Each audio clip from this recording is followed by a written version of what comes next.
Good afternoon, folks. This is John Rust on The John Rust Show. Rust on the radio here on Freedom 95, 950 AM and 95.9 FM, broadcasting all across central Indiana, a beacon for the truth and freedom for all Hoosiers. Welcome to the show, folks. I'm here in the studio with Mike Wilson. Hi, Mike. Hello, John. Had Thanks a good for week? having me back again. Oh, I've had a very good week. Okay, very good. And Justin George. Great to be here, and I've had a great week as well. Fantastic. So I am your friend and farmer from Seymour, Indiana, home of John Cougar Mellencamp and my family's egg farm, Roseacre Farms. I have good news on that. Egg prices are dropping rapidly. We are getting our farm in Jackson County, which was devastated by bird flu just a few months ago. It is now 1 quarter full already.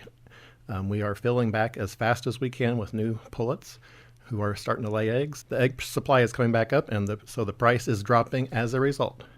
I was just at the Walmart here in Franklin, and eggs were $2.98 a dozen. So good news on that front. But unfortunately, folks, there's some really bad news. Our nation's debt is continuing to explode, and it's hard to fathom how much this debt is, but I'm going to try to explain it a little bit differently today. 1 million seconds ago was 11 days ago. 1 billion seconds, billion with a B, seconds ago was 1993. 1 trillion seconds ago was 30,000 BC, over 30,000 years ago. To put that in perspective, the U.S. national debt is now rising by 1 trillion, with a T, trillion dollars every 180 days. This is exploding. And what is happening in Washington, our political leaders that are forced on us are doing nothing. They just keep not just kicking the can down the road, they are bankrupting our children. And huge news this week on that. Elon Musk came out and said, and I'm going to read his exact tweet on this. This is from Elon Musk. He says, "I'm sorry, I just can't stand it anymore. This massive, outrageous, pork-filled congressional spending bill is a disgusting abomination. Shame on those who voted for it. You know you did wrong. You know it." Every member of the Indiana Republican congressional delegation voted for that bill. Shame on them. We're supposed to be conservatives in Indiana. Indiana is a red state. We should not be passing the buck to our children to pay for what we are using today. And that's exactly what they are doing. That is theft. That is outright theft. And it is absolutely appalling to me that Congress passed that. Hopefully the Senate will stop that, but, fat chance of that. Look what just happened over the minuscule $9 billion in cuts that Trump sent in for the Congress to codify. Congress passed the buck on that again. So, folks, where we're at, just to put this in perspective, Elon Musk's DOGE, the Department of Government Efficiency, has identified and saved over $504 billion, with a B, billion dollars in savings in just these last 4 months. He was on track, in my opinion, to save $2 trillion in massive government waste. He was finding it. But what was happening was, behind the scenes, congressional Republicans were saying, no, we don't want that. We really enjoy these earmarks and spending all this money for ourselves. So they're making a big show out of cutting $9 billion out of that.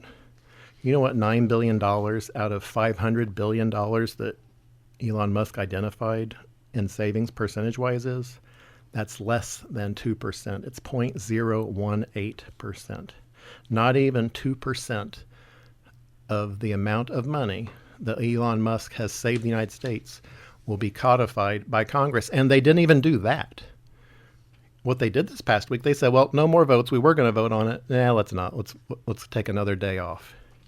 So they're not even voting for it. The House just canceled all votes for Friday, which means they've will have a 2.5 day work week with 0 Doge cuts. That's from Nick Sorter. He says the House GOP is worthless. Amen to that. Why on earth can't they even do that minuscule 2% this week? They ran home. They're not even going home. I don't know where they're going. They just got off a 12-day vacation, and they cannot work a Friday to codify the Doge cuts. What on earth is going on? But back to Elon Musk. Interest payments already consume 25% of all government revenue. That is a direct quote from Elon Musk. If the massive deficit spending continues, there will only be money for interest payments and nothing else. No Social Security, no medical, no defense, nothing. And what's going on in Washington to save us from this? Jim Banks, Todd Young, Aaron Houchin, the entire GOP delegation are bankrupting America for your kids. The House of Representatives just passed a bill that is on target to increase the national debt by $20 trillion. That is inexcusable. $20 trillion. That's this amount of money. You can't even fathom how much that is.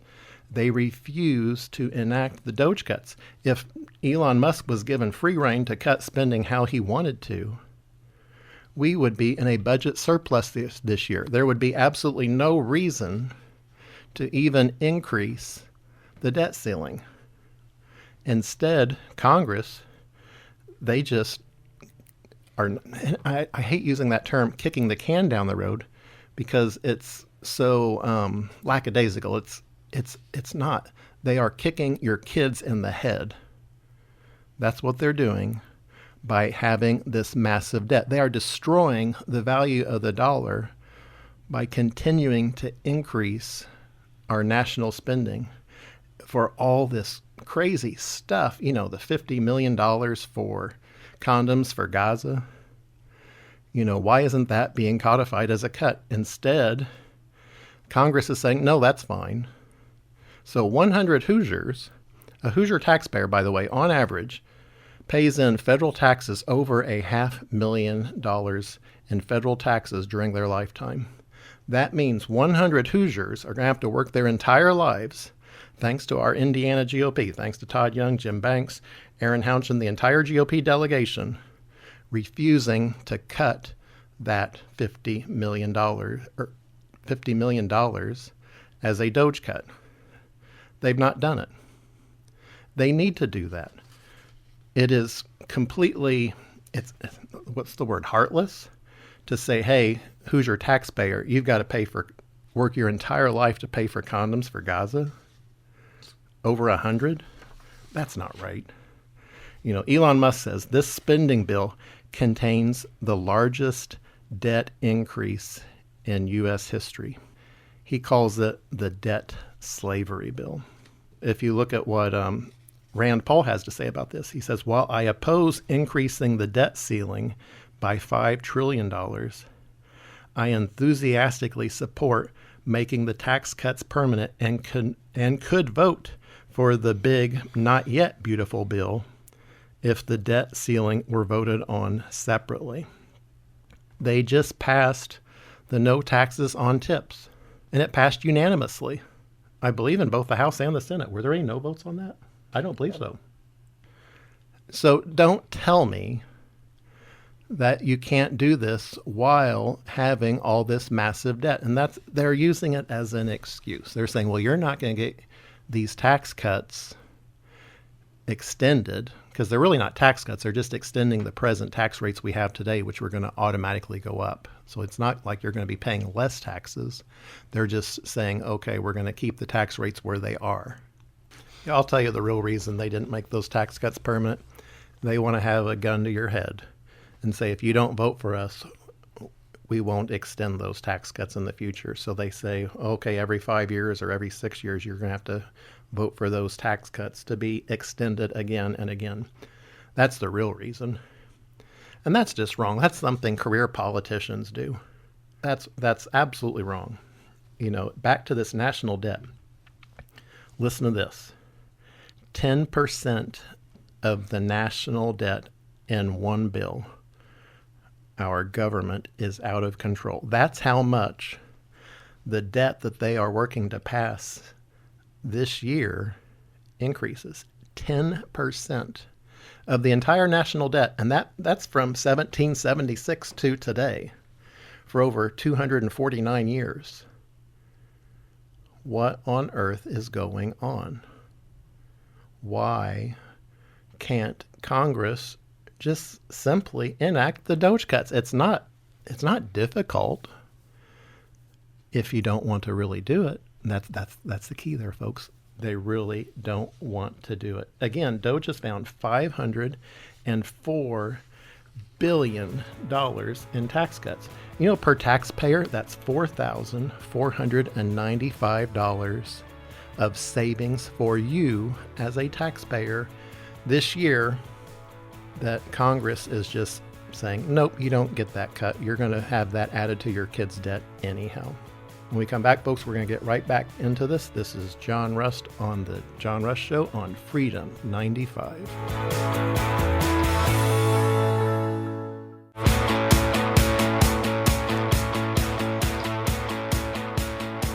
Welcome back, folks. This is John Rust on the John Rust Show. Rust on the radio on Freedom 95, 950 AM and 95.9 FM on your radio dial all across central Indiana. The choice for freedom-loving Hoosiers all across our state. So, in other news this week, there's so much to get onto. Jim Banks' pal, Lindsey Grahamnesty, is in the news again. And I use that name. You all remember that name, Lindsey Grahamnesty. That was Rush Limbaugh's name for Lindsey Graham. He was the one that was pushing amnesty, and you know that's what Jim Banks and all these, his pal is really pushing in his heart. You know, where he's calling for an influx of immigrants. Remember that? Jim Banks, Mr. Influx of Immigrants. He certainly got his wish. Anyhow, Senator Lindsey Grahamnesty and Senators Richard Blumenthal traveled to Kyiv, Ukraine this last week. On June 1st, 2025, two staggering transactions surfaced. One for a mind-blowing $403,000 and another for an eye-popping $411,000. These were apparently and allegedly just for hotel bills. How on earth do you pay $400,000 for a hotel bill anywhere, let alone Ukraine? I can't imagine you know, what service you get there. I don't know if Jim Banks was along for that ride or not, what they were doing in that room, but good grief. Is that part of the State Department budget, John? Well, this is the bad part on it. Senator Lindsey Grahamnesty is chairman of the committee that approves the travel expenses. So he could approve his own $400,000, apparently, hotel room. You know, talk about government extravagance. I just don't see how you spend $400,000 for a hotel room. I get miffed when it's over $150 for a hotel room if you stay at a Hampton Inn somewhere anymore. You know, that's $400,000. Oh, my gosh. What kind of a hotel room is that? Well, that's our Republican Senate at quote-unquote work. You know, they don't show up, but boy, they sure love their luxury travel on your dime. And not just on your dime, on your kids' dime. All this debt, you know, $400,000 hotel rooms, you know, to put that in perspective, remember I just said in the first segment, a Hoosier taxpayer pays $500,000 in federal taxes on average in their lifetime. That means one Hoosier had to work 80% of their entire lives just to pay for the hotel room for however many nights Lindsey Grahamnesty was in that hotel. Almost an entire life of work to pay for that hotel room. It's appalling. It's repulsive. It's why I can't stand these people, these leeches. You know, Washington is nothing but a swamp of leeches, rats, and snakes. And they're all creatures of it. And that's insulting to rats and snakes, because rats and snakes are actually honorable creatures. They're honest about their lives and, you know, going about their work in the food chain. But these politicians, they just are slithering around with each other, spending money on your dime, and then chalking it up to debt for your kids to pay. Back on these Doge cuts, what's happening now, Mike? Did you see this? Well, what's that, John? Many Republican members of Congress are now privately saying they prefer to wait until after the 2026 midterms to codify President Trump's Doge cuts. And why would they say that? Because they're never, ever, never going to pass them. We are just, we're only, 6 months into this Congress, and they're already saying, the Republicans, not Democrats, the Republicans are already saying, let's wait until after the next midterms before we do any cutting. It's just incredulous to me how bad these career politicians are. And that includes every single member of the Indiana GOP House delegation that voted for that bill. There is no excuse to be voting for $20 trillion in new projected debt to add that to our children's future. There is no excuse for that. Elon Musk has endorsed a proposal to bar all sitting members of Congress from re-election if the deficit exceeds 3% of the United States gross domestic product. Amen. We need term limits. We absolutely need term limits. Some people say 2 terms in the House and maybe 1 term in the Senate. I don't know what the current thinking is, but there has to be something to get rid of these people because they are not interested in working for you. So on Elon Musk, God bless him. If you recall, in last week's show, we talked about where he said he, quote unquote, did my best. He was so disheartened. He's worked his heart out. He was sleeping on the floor in the office building across from the White House for months on end to make all these massive cuts in government waste. This wasn't, cutting at meat projects that we need. This was waste, where he identified millions of fake senior Social Security numbers in the Social Security registry. All this money was going out. And there was no accountability in Washington. Our House and Senate, they just go on vacation. But this is from Matt Van Swall talking about Elon Musk. He has now been shunned by Democrats, demonized by liberals. Look at how much pain he has endured for the Tesla brand from all the graffiti and vandalization that's been going on people that drive Tesla automobiles. And Congress is just letting him out to dry. They don't care.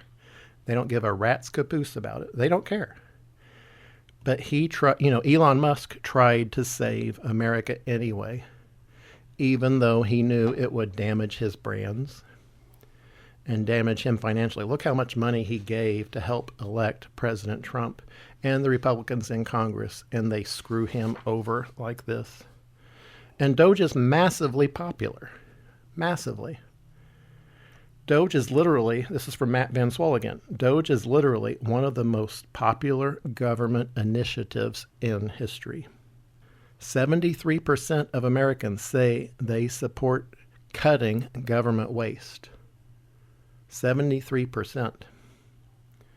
Trump brought in the smartest man on earth to do it. This is from Matt Van Swall. The left destroyed Elon for doing it, and the GOP won't even vote on it. And they won't even vote for 2% of it this week. They kick that down the road till next week. They're all saying, oh, yeah, we're going to. Jim Banks is out there tweeting, oh, yeah, we're going to do the 2%.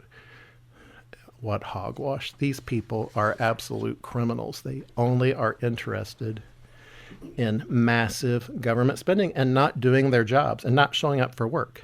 Shame on all of them, especially Senator Banks. Well, look, his new best friend in the Senate is Elizabeth Warren. You saw where they're working together to go after the fire truck manufacturers. Jim Banks' pal, Elizabeth Warren, says, good riddance to Elon Musk. But Musk isn't off the hook for his chaos and corruption. We must hold him accountable. So apparently Elizabeth Warren is going to be calling up Elon Musk to testify about this someday if the Democrats regain the Senate majority. And I think that's the plan for the Republicans all along. They really want Trump to be investigated. They all pretend to be for Trump. It's all a show. No, the only thing they care about is their own careers. Absolutely, positively, nothing else. Nothing else. Nothing else. That's why they say one thing in Indiana at Lincoln Day dinners and vote exactly the opposite in D.C. This is from RollingStone.com, exclusive. Elon Musk's reign of corruption chronicled in Elizabeth Warren report. A new report by Senator Elizabeth Warren itemizes 130 dodgy dealings by the man who calls himself the Doge Father. No. They are coming after Elon, and, who is Jim Banks palling around with? That's Elizabeth Warren. This tells you where they are really, where their hearts really are. They do not believe in covering, they want to prosecute the people that are identifying government waste. Not the people that are actually spending it, but the people that are identifying it. The Doge team. Elizabeth Warren, she's all but said they're going to have hearings on this someday. And they're going to call Elon Musk up there and testify, say, hey, why were you trying to save taxpayers' money? They won't shield it that way, but that's what they really feel. They really feel, these senators, all of them, irregardless of party, it's the uniparty, they feel it's their God-given right to spend and spend and spend with no accountability to anyone. No accountability. Florida Governor Ron DeSantis slammed the Republican Party for abandoning Elon Musk and his Doge efforts as he declared the swamp has won. The former presidential hopeful, this is from the ukmail.com, the former presidential hopeful torched the GOP after House Republicans approved a bill which significantly raises the U.S. national debt and increases spending. Musk spoke out this week to condemn the bill for undermining the work he put in at Doge to cut government waste, saying his cost-cutting team is being treated like whipping boys as their moves would be essentially canceled out by the bill. DeSantis quickly took Musk's side on the falling out with Trump, saying on X that the world's richest man was hit with attacks on his company as well as personal matters to lead the efforts on Doge.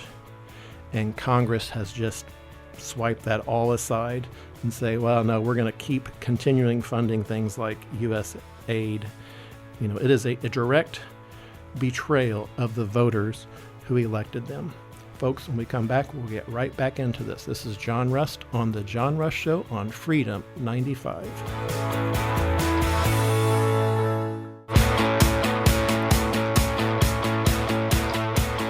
Welcome back, folks. This is John Rust on The John Rust Show on Freedom 95, 95.9 FM, 950 AM, broadcasting all across central Indiana for all freedom-loving Hoosiers, for all conservative Hoosiers, for all Hoosiers who believe that we have to balance our checkbooks. Congress doesn't, but you and I have to. Well, the fact that the GOP did not vote on a single Doge cut while Elon was a special government employee will go down as the worst political blunder in the history of Congress. This is again from Matt Van Swall. He says, it's so insane it's almost hard to believe. Elon Musk says, this is his quote, as my scheduled time as a special government employee comes to an end, I would like to thank President @Real Donald Trump for the opportunity to reduce wasteful spending. The Doge mission will only strengthen over time as it becomes a way of life throughout the government. That was on May 28th. Unfortunately, that wasn't to be. Congressional Republicans, they're not afraid of Democrats. You know why? They are Democrats. They're the uniparty. They love their donor money, the trappings of their office, the power big government gives them. It's why they smear guys like Thomas Massie and Chip Roy who aren't into those things. Pure and simple. That's from John Cordillo on X. And he's correct. And what is happening is these GOP congressmen, they're all, they're out basically saying thoughts and prayers for Elon Musk and Doge. They all had 130 days to vote on Doge cuts. None of them pushed hard enough to get it done. They didn't do any of it. All they did was rename the Gulf of Mexico to the Gulf of America, which is wonderful. But, let's do something substantive. Congress, they're all about renaming post office, and that's about it. It's a big, beautiful accomplishment like they probably think it is. Well, wait. Yeah, there'll be another show on the road on renaming stuff that Carlin the Charlatan Yodeler, he really loved to rename stuff in Indiana. And I might just also point out he wrote a resolution praising President Barack Obama in 2008. Well, probably because he wanted to switch parties. They're all uniparty. It's all one. If you're a career politician, all you care about is your own career. You don't care about America. You certainly don't care about America's future or America's kids, because they're going to have to pay for this. This massive debt that they all just voted for. Senator Ron Johnson rips Trump's big, beautiful bill. I couldn't care less if he's upset. I'm concerned about my children and grandchildren. $37 trillion in debt, and we're going to add to it. There is no way I'm going to vote for this bill in its current form. That is from Ron Johnson. But you have to remember, folks, President Trump, it's very important, he texted out and called for a balanced budget now. His exact text was, balanced budget now. Let's give it a shot. Lots of money coming in from tariffs. Do it. DJT, Donald J. Trump. And that was before all the massive Doge cuts.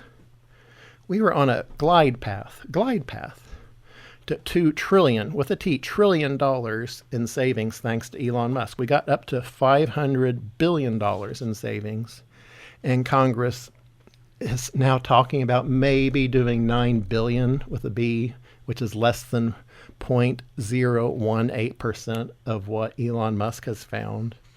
It's pathetic. I like this quote from Senator Ron Johnson. I think us oldsters have stolen enough from younger generations. He was being interviewed by Tucker Carlson. Tucker says, it's disgusting. Yes, it absolutely is disgusting. So many seniors are worried about Social Security reform, but if we don't get our nation's finances in order, my generation will have nothing. And he's talking about himself there. That's Tucker. Because he knows that what Congress is doing is bankrupting the United States. You can't add $20 trillion to the already $37 trillion debt. When Jim Banks and Todd Young were sworn into Congress in 2018, your share of the national debt, 2017. In 2017, your share of the national debt was $170,000 per taxpayer in the United States. Today, it's over $323,000. And they're actually fudging the numbers right now. It's going to be jumping this fall once they start booking the debt that's been accumulating over the summer again. Your debt is projected now to go over $500,000 per taxpayer. That means you, in addition to what you're going to be paying your lifetime, you're going to have $500,000 in federal debt tacked onto that your kids are going to have to pay. And there's no such thing as a free lunch. How that will come out is massive inflation. That's why we have the inflation today. They're changing the math. Nothing's for free. Well, and it's like the pennies. Congress just passed a law, stopping production of the U.S. penny because they're pointless anymore. They have devalued American currency to the point where United States penny costs 4 cents to make, and that they are not made of copper. They're made of zinc, copper plated. So the metallic cost is nothing in that. What costs it, is the labor and shipping and all that. All that is 4 cents per penny. So of course it's crazy to make a penny anymore. And why is that? Because of inflation, because of the national debt. We have to have a tax bill that will actually reduce the deficit, and they refuse to do that. Congress claims if you do the math right, quote unquote, it does that, but that's all baloney. And I'm using the polite term. Maybe I could use a farm term, bull crap. But Sounds about right. You can use it. I'd use a little bit stronger one. But what our Congress is doing, it is inexplicable. It's disgusting. It's not inexplicable. It's unfortunately the sad reality based on who we have as our elected representatives. All of them. Remember, every single member of the Indiana House GOP voted for that awful abomination of a bill. Elon Musk is calling for a new bill. He says, let's scrap that and start over. Speaker Johnson said, oh no, we worked 130 days on that. That's baloney. Congress has hardly even shown up for the job this year. Look how few of days they actually showed up and, wearing their show on Saturday. But just yesterday, Congress was supposed to vote on the Doge cuts, and they canceled it because they'd rather go on vacation again after they just took a 2-week vacation. When on earth does Congress ever work? Almost never. Well, back to the good old days. This is in 1978. A student earning minimum wage during the summer could afford to pay a full year's in-state tuition at a 4-year public university without going into debt. That's very true. I worked my way through Indiana University from 1985 to 1990, and you could absolutely pay. I didn't have any debt whatsoever because I worked. I worked full-time at Rose Acres all the way through, so I was working. I took 5 years, but I was working the whole time. That's, what a lot of Hoosiers have to do. Back then it was a different world. Today, everyone's like, oh, let's just get some student loans because they're going to be forgiven. Well, when that money's forgiven, someone's paying for that. The person that's out welding is paying for it. The person that's fixing your plumbing's paying for it. The grocery checkout clerk is paying for it. There is no such thing as a free lunch. There's no such thing as debt forgiveness. Someone is paying for that. Someone that is working is paying for that, or someone that is working's kids will be paying for that. We have to have real conservatives again. Again, Indiana is a red state. We are a ruby red state. I noticed Todd Young starting to take my talking points on this show, so I guess, Todd, you're listening. Welcome to the show. Because he's talking about Indiana being a red state. Well, thank you for listening, Todd. Yes, Indiana is a red state, but it means more than just talking about it. I'm going to call you guys out when you go to a Lincoln Day dinner and you thump your chest about how conservative you are. Well, you can't go to Washington and then vote to increase the national debt under any circumstance. Maybe if we're at war, but, we're not at war. This is just crazy. It is inexcusable, and it's lazy. It is lazy because the Senate's only in session, on average 2.5 days a week at that. Plus they take weeks off at a time for vacation. I will tip my hat one thing to Todd Young. At least he lives in Indiana. That's true. And we got another guy. His other colleague lives in Springfield, Virginia. Well, Indiana has one senator, Todd Young. Virginia has 3 senators, Jim Banks and whoever the other 2 Mark Warner and Tim Kaine. That's right. And Jim Banks. But Indiana voters had to have him forced on us to represent us, unfortunately. But that's another story. We'll get into that in another show again, and we'll talk about how 81% of Hoosiers are banned from running for political office. But we'll be having a show on that very soon. I have a lot to say on that, by the way. Well, Congress, they just have to get to work. I'm a farmer. If a farmer had the work ethic of these congressmen and senators, you would be bankrupt because, they're obviously bankrupting the nation. You couldn't survive as a farmer working like Jim Banks, Todd Young, and our House delegation could. There's no way you could survive. But you can survive when you're making your kids pay for it. Someone else is paying for it. Free lunch is a great thing today if you're just going to make future generations pay for it. Saddling us with that. But that is just wrong. Absolutely wrong. So, folks, when we come back, we'll get right back into this. This is John Rust on Freedom 95, 950 AM and 95.9 FM, broadcasting all across central Indiana for all freedom-loving Hoosiers. This is John Rust. We'll be right back.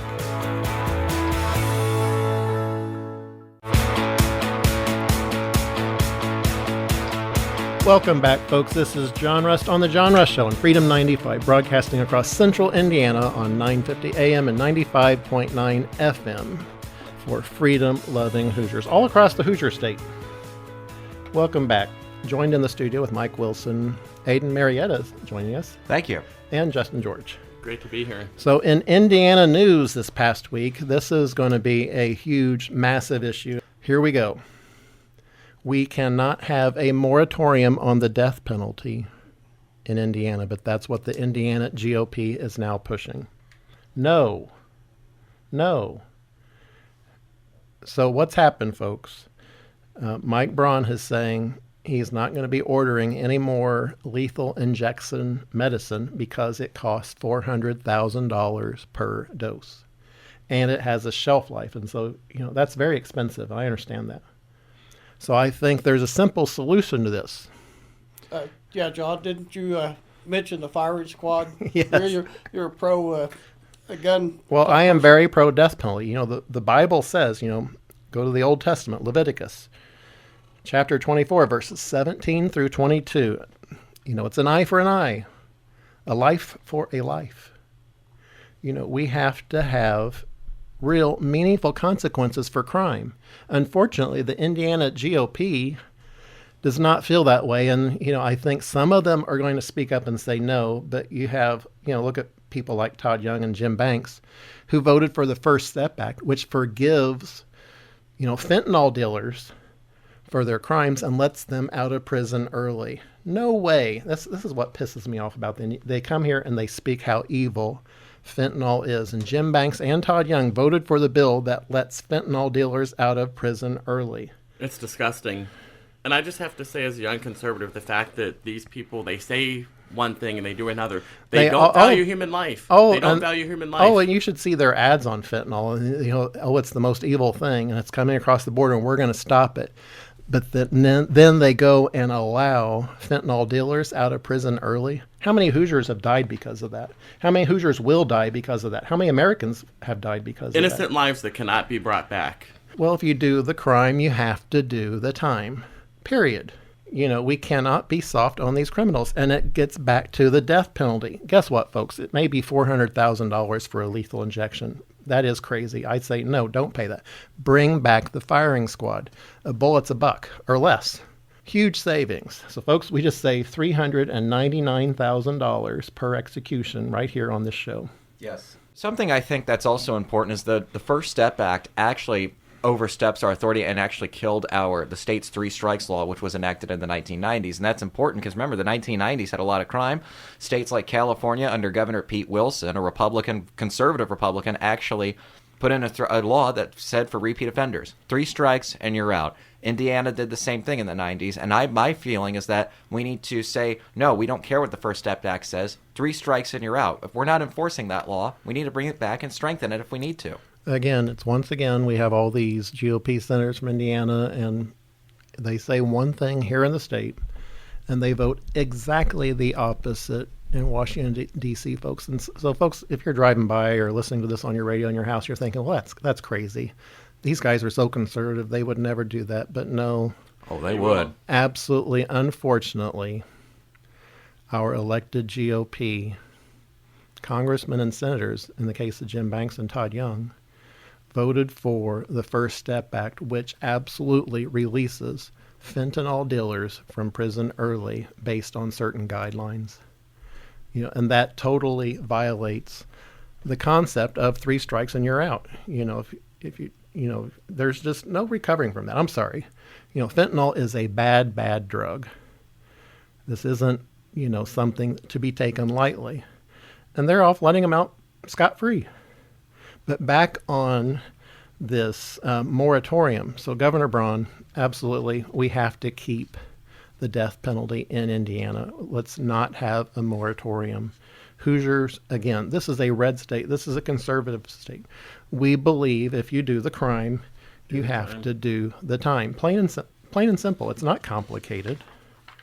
In other news on Indiana this week, this is Mike Braun was tweeting about this. Hoosiers need public utilities to take a fresh look at our options with a focus on reliability and affordability, not ESG goals. Unfortunately, the GOP in the state of Indiana has been forcing ESG and all this other DEI crap on our utilities and wind energy and the Green New Deal and these solar panels on the toll roads up on I-90.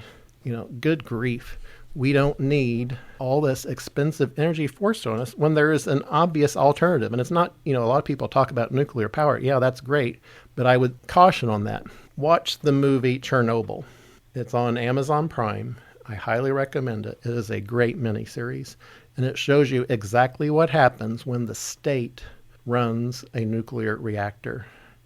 And it's just, the crew that was responsible for the Chernobyl nuclear accident in 1986. If you watch that, there are so many similarities between that and how our elected officials are acting here in Indiana. It's the same thing. They only care about their careers, not about what is actually going on in the state of Indiana. The number one thing for Hoosiers right now is we need inexpensive electricity, and we have that with coal. There's nothing wrong with coal. There is nothing wrong with carbon. I've done whole shows on this, and we'll be doing another show on this in the future, where carbon is not bad. Human beings breathe out 2 pounds of carbon per day. And the trees love it.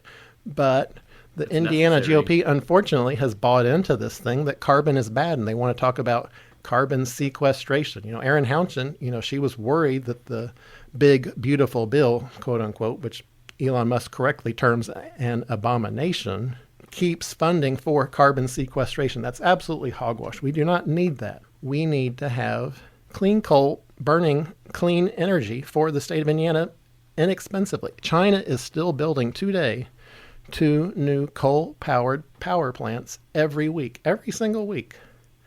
And they have no plans on stopping that.